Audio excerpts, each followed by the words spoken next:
Hello अस्सलाम वालेकुम everyone. आज हमारा टॉपिक है क्रॉस और कॉजेटिव इंजरी। इसमें होता क्या है कि देखें, जब भी हमारे पास सुसाइडल अटैम्प्ट्स या फिर ऐसे कोई अटैम्प्ट्स आते हैं जिसके अंदर किसी ने एसिडिक या अल्कली यूज़ किया है, तो उसके अंदर क्या होता है कि जो हमारे एसोफेगस है उसके अंदर क्या हो जाती है, इंजरी हो जाती है। राइट। अब दो दो टाइप्स ऑफ कंटेंट होते हैं, उनके अंदर डिफरेंशिएट करना है कि आइदर के पेशेंट ने अल्कली सब्सटेंस यूज़ किया या एसिडिक सब्सटेंस यूज़ किया। ठीक है। इसके अंदर जो मोस्ट इंपॉर्टेंट बात यह है कि attempt of suicide and taken in the heavy amount. अब इसके अंदर क्या है कि injury by chemical reaction. So the vast majority of positive chemicals हमारे पास जो एमरजेंसी में अप्रॉक्सीमेटली मोस्टली पेशेंट इसी चीज़ के आते हैं जब भी वो सुसाइडल अटैम्प्ट करते हैं। सो इसके अंदर कौन कौन से होते हैं, एक एसिडिक भी होते हैं और अल्कलाइन। अब इनमें से देखना होता है कि बिकॉज इन दोनों में ये डिफरेंस है कि जो अल्कली है वो किस तरह से अफेक्ट करता है हमारे एसोफेगस की लाइनिंग्स को, और एसिडिक जो कंटेंट है वो किस तरह से अफेक्ट करता है। ठीक है। अब यहाँ पे लिखा हुआ है कि acids are present in battery, जैसे वो सल्फ्यूरिक एसिड आपने पढ़ा होगा, battery acids, antirust compounds and toilet cleaners, while alkali are present in drain cleaners, washing powders, hair straighteners and bleaches. अब इसके अंदर इम्पॉर्टेंट क्या है कि व्हाट इज़ अल्कली वर्सेस, अभी ये मैंने वो पिक लगाई हुई है कि जो हमारे अल्कली सब्सटेंस होते हैं और एसिडिक सब्सटेंस होते हैं वो किन किन में प्रेजेंट होते हैं। ठीक है। अब इसमें मेजर चीज़ क्या है, डिफरेंस हमने क्या करना है कि what is difference between alkali and what is difference between acidic substance. Acidic, अब अल्कली जो सा होता है ना वो कॉज करता है स्पोनिफिकेशन। ठीक है।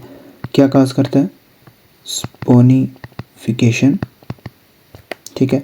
और अल्कली जो सा होता है वो पेनिट्रेट करता है deeper as compare to the acidic, और ये डैमेज करता है एसोफेगस की लाइनिंग को more as compare to the acidic, deeper all layers. Right. अगर एसिडिक की बात की जाए तो एसिडिक में क्या है कि ये कोगुलेशन को कॉज करता है और फाइब्रोसिस। राइट। क्या कॉज करता है, कोएगुलेशन और फाइब्रोसिस, लेकिन ये ज़्यादा पेनिट्रेट नहीं करता deeper as compare to the alkali. ठीक है। ये दो चीज़ें हैं, लेकिन अगर एसिडिक की बात की जाए तो इसके अंदर क्या है कि ये गैस्ट्रिक, क्योंकि गैस्ट्रिक हमारा क्या है एसिडिक कंटेंट होता है ना, तो वो क्या करता है सम टाइम जो गैस्ट्रिक के हम जब देखते हैं एंडोस्कोपी करते हैं तो हमें जो गैस्ट्रिक डैमेज है वो ज़्यादा नज़र आता है, तो गैस्ट्रिक डैमेज हमें इसमें नज़र आता है अल्कली और एसिडिक में। ठीक है। तो इस लाइनिंग में यही लिखा हुआ है कि what is difference between alkali and acidic, और हमने देखना होता है कि पेशेंट ने उसको किस तरह से इंजरी है, किस ग्रेड की इंजरी है। अब इसके लिए हम करते हैं ज़ेगार्स क्लासिफिकेशन। ज़ेगार क्लासिफिकेशन में क्या है, इट इज़ अ ज़ेगार क्लासिफिकेशन कि हमें पता चलना चाहिए कि किस ग्रेड की इंजरी है, कि जो इंजरी है कि वो कहाँ कहाँ तक इन्वॉल्व हो चुकी है। ग्रेड 1 में क्या है कि सुपरफिशियल म्यूकोजल एप्रेमिया, एडिमा हो सकता है और स्लफिंग। 2 में क्या है, ट्रांसमेरल इन्वॉल्वमेंट हुई, ऑक्सीडेट्स, अल्सरेशन, मसल्स इन्वॉल्वमेंट भी है और सूडोमेम्ब्रेन फॉर्मेशन। 3 में क्या है, scar formation, obliteration of lumen मतलब all layers and deep ulceration. 4 में क्या है, origin with through oesophagus through into the perioesophageal tissue, mediastinum मतलब थोरेसिक कैविटीज़ में भी, मीडियास्टिनम में भी, प्लेउरल और पेरिटोनल कैविटीज़। ये कौन सी हमारी लास्ट स्टेज है कि हमारे जो चेस्ट कैविटीज़ हैं या हमारे जो सराउंडिंग स्ट्रक्चर है एसोफेगस के वहाँ पे इन्वॉल्व हो चुका है। ठीक है। तो इस ग्रेडिंग के हिसाब से हमने ट्रीटमेंट करनी होती है, लेकिन बात फिर वही है कि हमने ये भी देखना होता है कि जब हमारा पेशेंट प्रेजेंट किया वो स्टेबल है या अनस्टेबल है।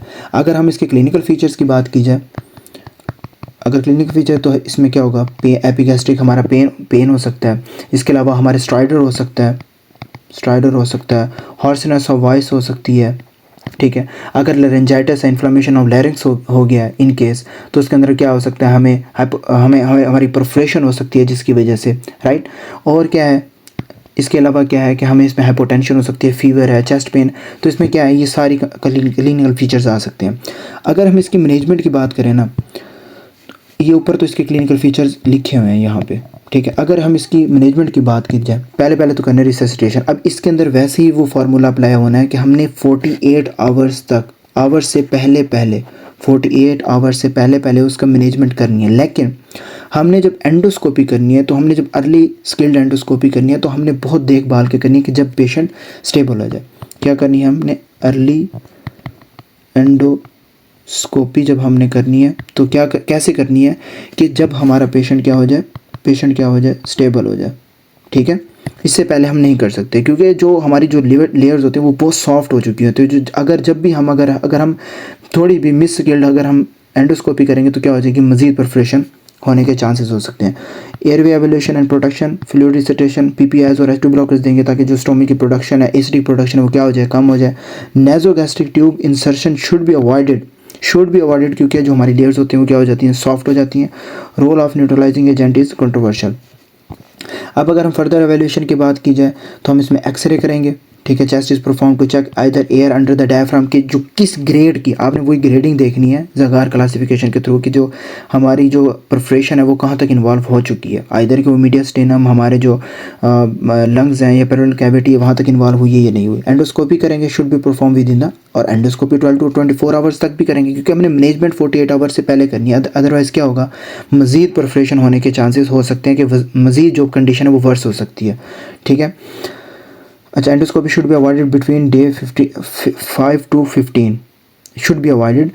क्यों, tissue softening increase the risk of perforation, ये वही बात है। 3rd degree burn of the हैप जो मैंने आपको ग्रेडिंग बताई है उसके अंदर आपने देखनी है वो ग्रेडिंग है, 1st डिग्री है, 2nd डिग्री है, 3rd डिग्री है, क्या है as compare to the Zargar classification. आप वो टेबल देख लीजिएगा which is all about this.